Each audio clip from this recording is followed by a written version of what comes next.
Hello everyone, welcome to my another vlog. আজি ৰঙৰ উৎসৱ হোলী আনৰ দৰে আমিও সকলোৱে ভালদৰে খেলি উদযাপন কৰিলোঁ।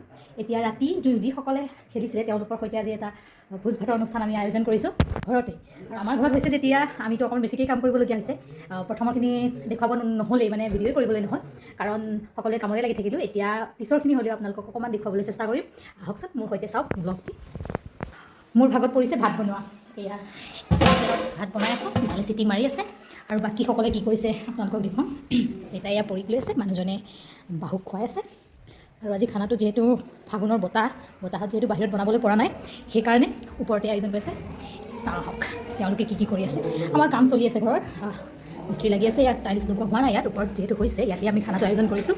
ইয়াত ইজি বাকী সকলো লোক এনেকৈ বহি আছে। এয়া আমাৰ দাদা সকলোৱে বহি আছে। এয়া আমাৰ মিহিৰে পুৰা খাই আছে। মানে আমাৰ বৌ এইটো কি বনাইছে আপুনি? এইটো হ'ল লোকেল বনে। এইটো বনে খাহী বনে, খাহী হৈ গ'ল। মুঠতে আজি খানা জমিব না। পৰিবলেলি বিজুতিৰ বাবে খোৱাটো ভিডিঅ' কৰিবলৈ নহ'ল, কিন্তু বাচন ধোৱাটো ঠিকেই কৰিছোঁ, কাৰণ কাম কৰা মানুহে জানিব লাগে কাম কৰিছে বুলি। এয়া কাম কৰিছে।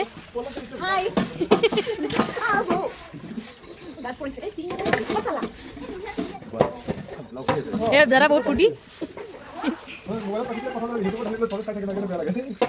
দাদা বেয়া লাগে বোলে।